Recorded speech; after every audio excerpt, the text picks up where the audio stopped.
June 28, 2024, the day Washington's Venezuela strategy finally collapsed. Let me tell you something most people missed that day.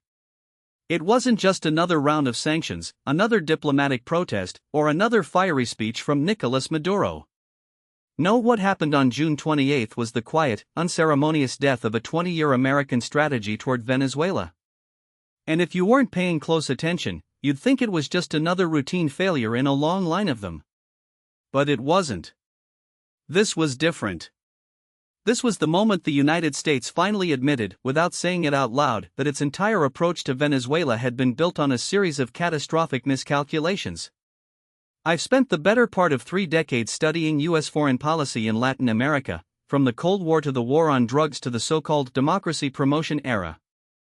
I've advised governments, briefed intelligence committees, and written more reports than I care to count on why American interventions in the region so often backfire.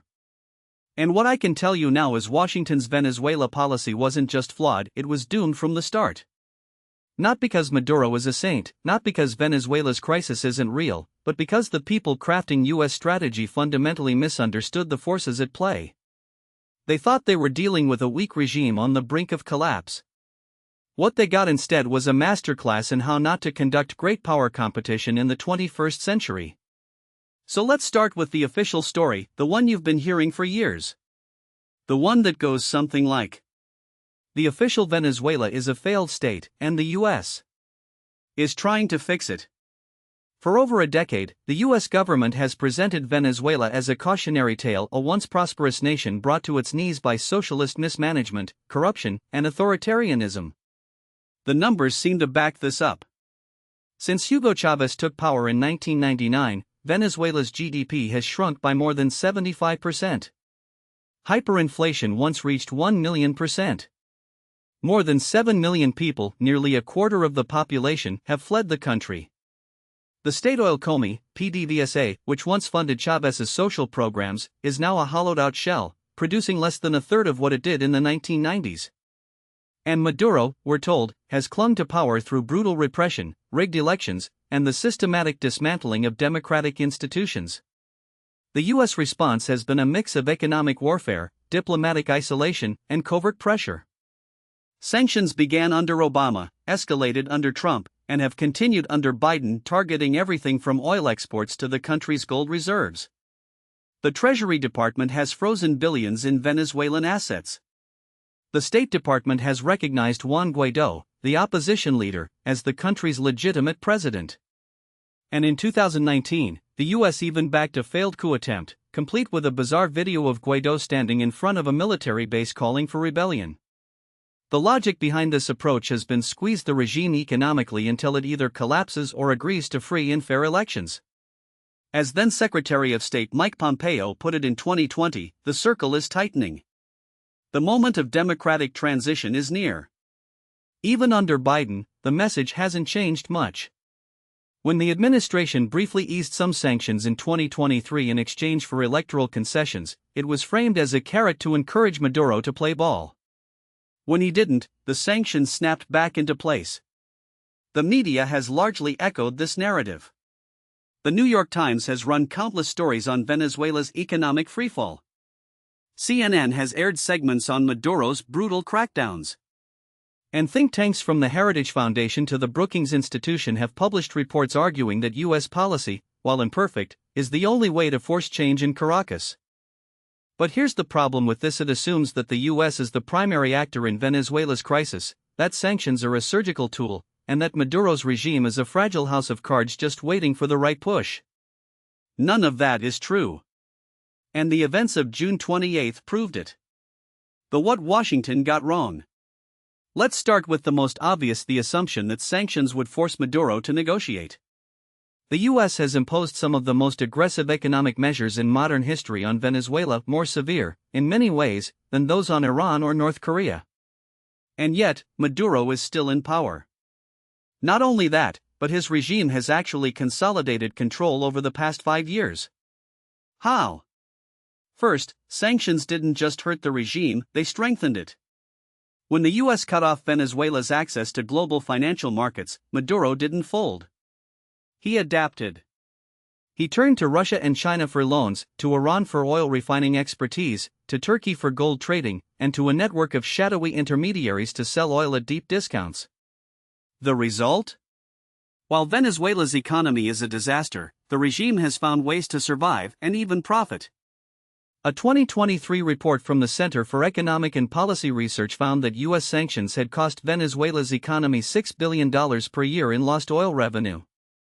But here's the regime's inner circle has still managed to siphon off billions through corruption, smuggling, and black market deals. Sanctions didn't starve the regime, they monopolized its suffering. Second, the U.S. overestimated the opposition's strength. For years, Washington bet everything on Juan Guaidó, treating him as if he were Venezuela's rightful leader. But Guaidó was never more than a figurehead. He had no real power base, no control over the military, and no ability to deliver on his promises. When the U.S. recognized him as president in 2019, it didn't trigger a mass uprising, it just made him look like an American puppet. By 2023, even the Biden administration had quietly stopped mentioning him. The opposition, meanwhile, remains fractured, with some factions willing to negotiate with Maduro and others refusing to engage at all. The U.S. assumed unity where there was none.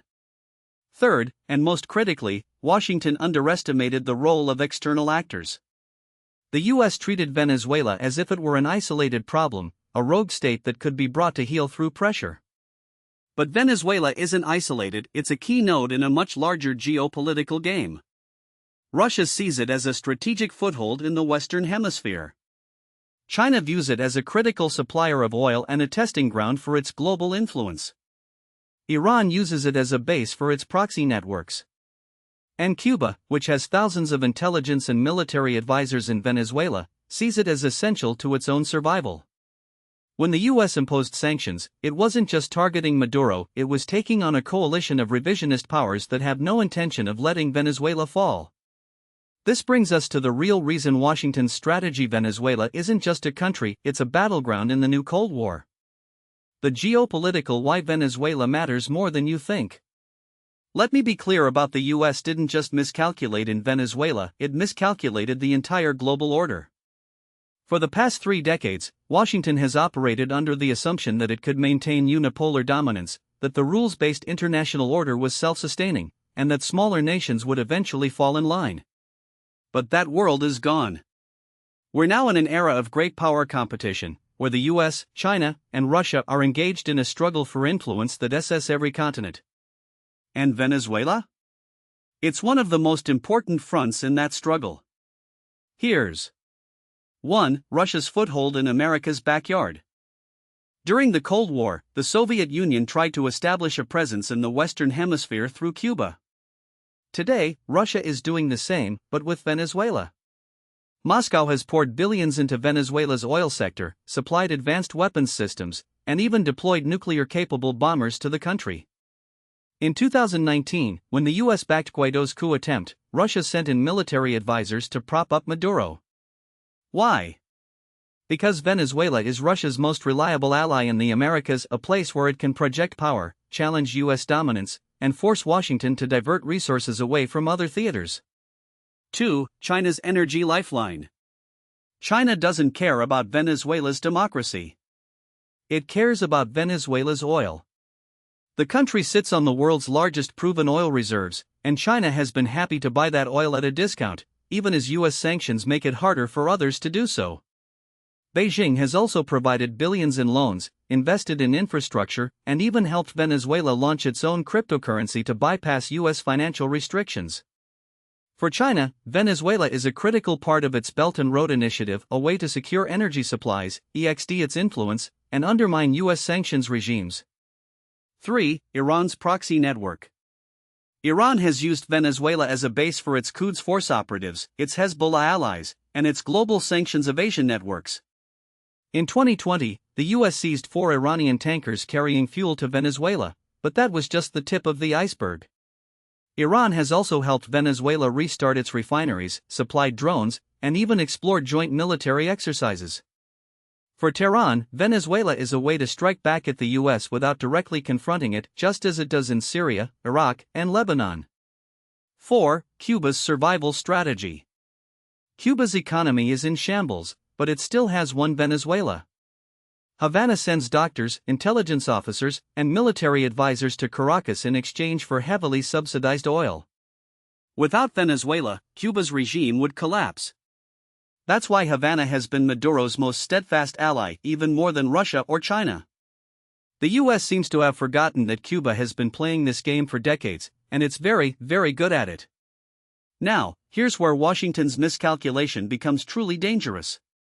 The US assumed that by pressuring Venezuela, it could force Maduro to capitulate without triggering a broader conflict. But in reality, every time the US tightens the screws, it's not just Maduro who responds, it's all of them. Russia sends in more advisors. China buys more oil. Iran exits its operations. Cuba digs in deeper. And suddenly, what was supposed to be a limited campaign to restore democracy in Venezuela has become a proxy war, one that the US is ill-prepared to win. The military, why the hawks are wrong. I've spent enough time in Pentagon briefing rooms to know that there's always a faction in Washington that believes the solution to every foreign policy problem is a bigger stick. And Venezuela is no exception. Over the years, I've heard countless proposals for military intervention, everything from airstrikes on PDVSA facilities to a full-scale invasion. The logic is always the Maduro is weak. The military will flip. The people will rise up. It'll be quick and easy. Let me tell you, it won't be. First, Venezuela's military is not the Iraqi army. It's a battle-hardened force that has been fighting insurgencies, drug cartels, and US-backed coup attempts for years. The National Guard, the FAS, and the Colectivos are all deeply loyal to Maduro, not because they love him, but because they know that if the regime falls, they'll be the first ones hung from lampposts. The US learned this the hard way in 2019, when a small group of defectors tried to spark a rebellion and were quickly crushed. Second, any US military action in Venezuela would trigger a regional crisis.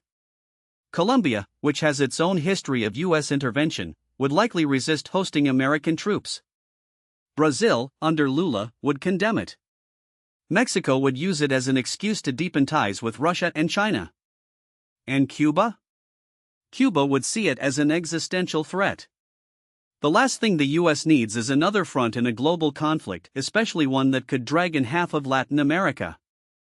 Third, and most importantly, Russia and China would respond. This isn't 1989. The US can't just invade a country and expect the world to shrug. If the US launched airstrikes on Venezuela, Russia would likely increase its military presence in the country, just as it did in Syria. China would retaliate economically, perhaps by dumping US Treasury bonds or cutting off rare earth exports. And Iran? Iran would almost certainly escalate its attacks on US forces in the Middle East. The hawks in Washington seem to think that the US can still act with impunity, that the world will accept American military action as long as it's framed as humanitarian intervention. But that era is over. We're in a multipolar world now, and every action the US takes in Venezuela will have global consequences. The domestic why Venezuela is a losing issue for both parties. Here's something most people don't: Venezuela isn't just a foreign policy problem, it's a domestic political trap. And both parties have fallen into it. For Republicans, Venezuela has become a cultural wedge issue. The GOP has spent years portraying Maduro as the embodiment of socialist evil, a cautionary tale for what could happen if Democrats ever gained full control of the US government. Trump's Venezuela policy was never really about Venezuela, it was about Florida. The state's large Venezuelan and Cuban exile communities are a critical voting bloc, and nothing fires them up like tough talk on socialism. That's why Trump imposed some of the harshest sanctions in history, why he recognized Guaido, and why he even floated the idea of a military invasion. It wasn't about strategy, it was about base politics. For Democrats, Venezuela is a liability. The Biden administration has tried to walk a fine line, easing some sanctions to encourage negotiations, but keeping enough pressure to avoid looking soft on socialism. But every time they make a move, they get attacked from both sides. The left accuses them of being imperialists. The right accuses them of appeasing dictators. And the Venezuelan opposition? They're so divided that no matter what Biden does, half of them will call it a betrayal. The result? No one in Washington has an incentive to fix this. Republicans want Venezuela to remain a crisis because it's good politics. Democrats don't want to touch it because it's a lose-lose. And so the policy drifts, sanctions stay in place, the opposition remains fractured, and Maduro stays in power. The what happens next? So where do we go from here? Let's lay out the possibilities, none of them good. Scenario 1, the soft landing. In this best-case scenario, Maduro agrees to a negotiated transition, free elections are held, and Venezuela begins a slow recovery. The US eases sanctions, Russia and China reduce their involvement, and the country gradually reintegrates into the global economy. This is what the Biden administration hopes will happen.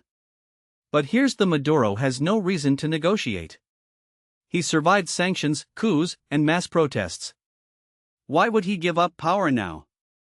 The only way this scenario plays out is if the US offers him a deal so sweet that it would look like surrender, and no American president is going to do that. Scenario 2, the frozen conflict. This is the most likely outcome. Venezuela remains in a state of permanent crisis, neither collapsing nor recovering. Maduro stays in power, but the country's economy continues to deteriorate. The US keeps sanctions in place, but they don't work. Russia and China keep propping up the regime, but they don't fix the underlying problems. The opposition remains divided. And the Venezuelan people? They keep fleeing. This is the Syria model, a country stuck in limbo, with no end in sight. Scenario 3, the Great Power Showdown. This is the nightmare scenario. The US doubles down on sanctions, Russia and China retaliate, and Venezuela becomes a proxy war. Maybe the US imposes a naval blockade. Maybe Russia sends in more troops. Maybe Iran starts launching attacks on US assets in the region. At some point, someone miscalculates, and suddenly, we're in a direct confrontation with nuclear-armed powers. This is how wars start. And it's not as far-fetched as it sounds. The grand strategy why the US keeps losing. Let's out for a moment. Venezuela isn't just a policy failure, it's a symptom of a much larger problem. For the past 3 decades, the US has operated under a grand strategy of liberal hegemony, the idea that America can and should reshape the world in its own image, using a mix of military power, economic coercion, and democratic promotion. And for the past 3 decades, that strategy has been failing. We saw it in Iraq, where the US toppled a dictator only to create a power vacuum that gave rise to ISIS. We saw it in Libya, where a humanitarian intervention turned into a failed state. We saw it in Afghanistan, where 20 years of nation-building ended in a chaotic withdrawal. And now we're seeing it in Venezuela, where the US has spent years trying to force regime change only to end up with a stronger Maduro, a more divided opposition, and a country that's now a battleground for great power competition. The problem isn't that the US is weak. The problem is that the world has changed, and Washington hasn't adapted. We're no longer the sole superpower. We can't just impose our will on other countries and expect them to fall in line. We're in an era of multipolarity, where power is diffuse, alliances are fluid, and every action has unintended consequences. And yet, the foreign policy establishment keeps doubling down on the same failed playbook. Sanctions. Regime change. Military threats. It's like watching a gambler who keeps losing but refuses to change his strategy. At some point, you have to ask, is this really about Venezuela, or is it about something deeper? Because if you look at the pattern, it's not just about one country. It's about an entire way of thinking, a way of thinking that assumes America can always bend the world to its will, that sanctions will work if we just make them painful enough, that military power can solve political problems. And that way of thinking is not just outdated, it's dangerous. Now, what most people don't realize is that this isn't just a policy debate. It's a structural problem. The US foreign policy machine is built for a world that no longer exists. Think about the institutions that shape our approach to Venezuela. The State Department, the Pentagon, the intelligence community were designed in the aftermath of World War II, when America was the undisputed economic and military hegemon. Back then, we could afford to make mistakes. We could invade countries, prop up dictators, and impose sanctions without worrying about blowback because no one could push back. But today? Today, every move we make is met with a countermove. Every sanction we impose is circumvented. Every military threat is called out. Let me explain why this matters. Take the case of Venezuela's oil. The US has spent years trying to strangle Venezuela's economy by cutting it off from global markets. And yet, Venezuela's oil exports haven't collapsed, they've just shifted. In 2023, Venezuela was still exporting over 700,000 barrels of oil per day, much of it to China and India, often via circuitous routes that involve ship-to-ship transfers, false documentation, and middlemen in places like Malaysia and the UAE. The U.S. Treasury Department has sanctioned dozens of these entities, but the oil keeps flowing. Why? Because the world is too interconnected, and the demand for oil is too high. You can't just flip a switch and expect a country's economy to collapse when there are other buyers willing to step in. And here's the uncomfortable: the more the U.S. tightens the screws, the more it pushes Venezuela into the arms of its adversaries. In 2019, when the Trump administration recognized Juan Guaido as Venezuela's interim president and imposed sweeping sanctions, Russia and China didn't just sit on the sidelines. They doubled down. Russia sent in military advisors and Wagner Group mercenaries. China increased its loans and investments, securing access to Venezuela's oil fields. Iran, facing its own U.S. sanctions, began sending fuel shipments and even helped repair Venezuela's refineries. The result? Venezuela's government didn't collapse. It adapted. And in the process, it became a testing ground for a new kind of great power competition, one where the U.S. is no longer the only player calling the shots. This brings me to the military implications, because that's where things get really dangerous. The U.S. has spent decades building a military that's unmatched in conventional warfare. We have the best trained troops, the most advanced weapons systems, and a global network of bases that allows us to project power anywhere in the world. But in Venezuela, none of that matters. Why? Because we're not fighting a conventional war. We're fighting a shadow war, one where the battlefield isn't a desert or a mountain range, but the global financial system, the oil markets, and the gray zone between peace and conflict. Let's take the naval blockade idea, which has been floated by more than a few hawks in Washington.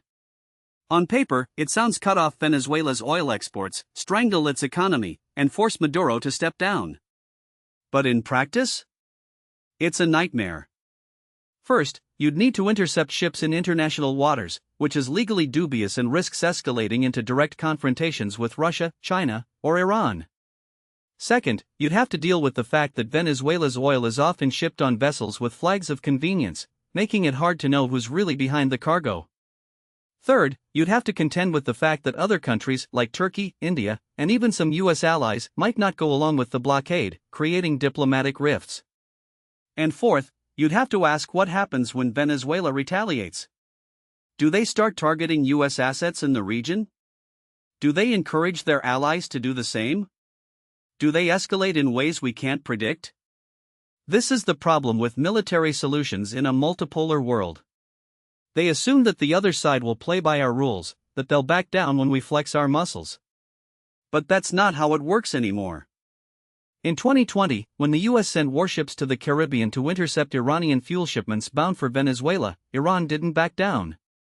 Instead, it sent its own warships to escort the tankers. When the U.S. sanctioned Venezuela's state oil company, PDVSA, Russia didn't just stand by, it sent in its own oil traders to help Venezuela evade the restrictions. And when the U.S. tried to isolate Maduro diplomatically, China and Russia used their veto power at the UN to block any meaningful action. The lesson here is, in a world where power is diffuse, military threats don't work the way they used to. They don't deter, they provoke. They don't isolate, they unite. And they don't force concessions, they harden positions. This isn't just about Venezuela. It's about the broader shift in global power dynamics. The U.S. is no longer the only country that can project power globally. Russia can do it in Syria and Ukraine. China can do it in the South China Sea and beyond. Iran can do it through proxies in Iraq, Syria, and Yemen. And when these countries see the US trying to impose its will on a smaller nation, they don't just stand by, they push back. So where does that leave us? If the old playbook isn't working, what's the alternative? That's the question Washington doesn't want to answer, because it would require admitting that the world has changed. It would require accepting that America can't just dictate outcomes anymore. It would require a fundamental rethinking of our grand strategy, one that prioritizes diplomacy over coercion, engagement over isolation, and stability over regime change. But here's that kind of shift doesn't happen overnight. It requires leadership, vision, and a willingness to break with decades of orthodoxy. And right now, the foreign policy establishment isn't interested in that kind of change. They'd rather double down on the same failed strategies, because that's what they know. That's what they're comfortable with. Even if it means watching Venezuela become a flashpoint for a new Cold War. Even if it means risking a direct confrontation with nuclear-armed powers. Even if it means repeating the same mistakes over and over again. The real tragedy is that Venezuela isn't the problem. It's a symptom. The problem is a foreign policy machine that's stuck in the past, a political class that's more interested in scoring points than solving problems, and a public that's been sold a narrative of American exceptionalism that no longer matches reality. And until we confront that reality, we're going to keep seeing the same patterns play out in Venezuela, in Ukraine, in the South China Sea, and beyond. The question: how many more crises will it take before we finally wake up? Now, what most people don't realize is that this isn't just about foreign policy miscalculations, it's about domestic political dysfunction in Washington itself. The Venezuela crisis didn't happen in a vacuum. It was shaped by a toxic combination of ideological rigidity, electoral incentives, and a foreign policy establishment that has become dangerously disconnected from both the realities on the ground and the shifting dynamics of American public opinion. Let me explain why this matters. When I look at the timeline of U.S. policy toward Venezuela, I see a pattern of decisions that were less about Venezuela itself and more about the internal politics of the United States. Take the 2019 recognition of Juan Guaidó as interim president. That wasn't just a diplomatic move, it was a political one. The Trump administration, facing pressure from Florida's Venezuelan exile community and conservative media, needed a quick win. They needed to show strength, to signal to their base that they were taking a hard line against socialism. And so they did what Washington always does when it wants to look. They recognized a parallel government, imposed sanctions, and declared victory before the battle had even begun. But here's the uncomfortable: that decision was made without a serious plan for what came in. There was no coherent strategy for how to actually remove Maduro, no real consideration of the humanitarian consequences of sanctions, and no exit ramp if the gamble failed, which, of course, it did. Guaidó's support collapsed within months, the military never defected in significant numbers, and the Venezuelan opposition fractured into infighting. By 2021, even some of the most hawkish voices in Washington were quietly admitting that the policy had backfired. But by then, the damage was done. The U.S. had burned its credibility, Maduro had consolidated power, and the Venezuelan people were left to suffer the consequences. This isn't just a failure of execution, it's a failure of imagination. The U.S. foreign policy establishment has become so obsessed with the idea of regime change as the only acceptable outcome that it can't even entertain the possibility of alternative approaches. Diplomacy? Too risky. Negotiations? A sign of weakness. Engagement with the existing government? Unthinkable. And so we're left with a policy that's all sticks and no carrots, all pressure and no incentives, all coercion and no compromise. Now, why does this keep happening? Why does Washington keep doubling down on failed strategies? The answer, I think, lies in the domestic political incentives. Venezuela has become a symbolic issue in American politics, a way for politicians to signal their ideological purity rather than actually solve problems. For the right, it's about opposing socialism and standing up to dictators. For the left, it's about opposing U.S. interventionism and standing up for sovereignty. But neither side is actually interested in Venezuela itself, they're interested in what Venezuela represents in their own political narratives. Take the 2020 election, for example. Florida was a critical swing state, and both parties were desperate to win over the Venezuelan American vote. Trump's team ran ads accusing Biden of being soft on socialism, while Biden's team tried to distance itself from the Obama administration's more conciliatory approach. Neither candidate had a serious plan for Venezuela, they just had talking points. And that's the problem. When foreign policy becomes a domestic political football, the people who suffer are the ones on the ground. But here's where it gets even more complicated. The US isn't just dealing with its own political dysfunction, it's also dealing with a Venezuelan political landscape that's just as fractured and unpredictable. Maduro isn't some all-powerful dictator. He's a survivor, a leader who's managed to hold on to power through a combination of repression, patronage, and sheer luck. His government is corrupt, yes, but it's also deeply entrenched. The military is loyal not out of ideological conviction, but because it's been bought off through control of key industries, smuggling networks, and even direct involvement in the drug trade. The opposition, meanwhile, is divided between those who want to negotiate and those who want to overthrow the government, between those who are willing to work with the US and those who see American involvement as toxic. This is the reality that Washington refuses to acknowledge. The idea that Maduro can be toppled through sanctions or diplomatic pressure alone is a fantasy. The idea that the opposition can unite around a single leader and stage a mass uprising is equally delusional. And yet, this is the framework that continues to dominate US policy. It's as if the foreign policy establishment is still operating in the 1980s, when the US could topple governments in Latin America with a phone call to the local military commander. So where does that leave us? If the current approach isn't working, what's the alternative? The first step is to admit that the old playbook is broken. That means accepting that Maduro isn't going anywhere anytime soon, and that the US needs to engage with his government not because it's the right thing to do, but because it's the only way to achieve any meaningful progress. That doesn't mean abandoning sanctions or giving up on human rights. It means using diplomacy to create space for negotiations, to push for incremental reforms, and to address the humanitarian crisis that's driving millions of Venezuelans to flee the country.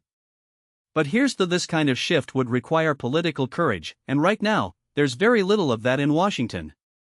The Biden administration has made some tentative moves in this direction, like the 2022 negotiations in Mexico, where the US agreed to ease some sanctions in exchange for electoral guarantees, but those efforts have been half-hearted at best. The moment things get difficult, the administration reverts to the old playbook, imposing new sanctions or making threats. And why? Because it's easier to look tough than to actually solve problems. The second step is to recognize that Venezuela's crisis isn't just a political problem, it's an economic and humanitarian one. The country's economy has collapsed, its infrastructure is in ruins, and its people are suffering. The US can't fix that alone, but it can play a role in stabilizing the situation. That means working with international partners like the EU, Canada, and even countries like Brazil and Colombia to create a coordinated approach. It means supporting civil society groups, independent media, and human rights organizations. And it means being willing to engage with all sides, even the ones we don't like. But again, this requires a level of nuance and flexibility that Washington currently lacks. The foreign policy establishment is still trapped in a binary: you're either with us or against us. You're either a democracy or a dictatorship. You're either a friend or an enemy. And that kind of thinking is a recipe for failure. So what's the most likely scenario going forward? Unfortunately, I don't see much reason for optimism. The US is likely to continue its current approach: sanctions, pressure, and occasional diplomatic overtures, because that's what the political incentives demand.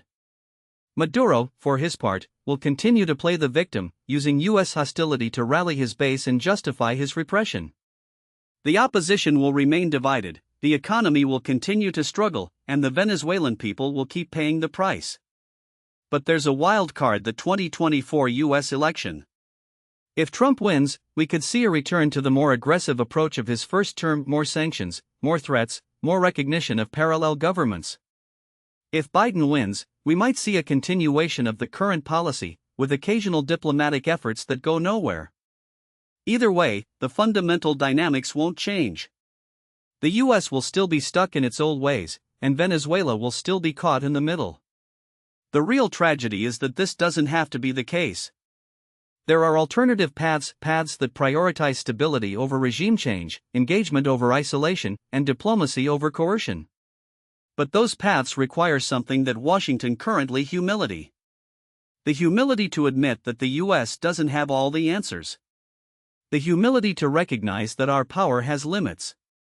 And the humility to accept that sometimes, the best way to help a country isn't to try to control it, but to work with it.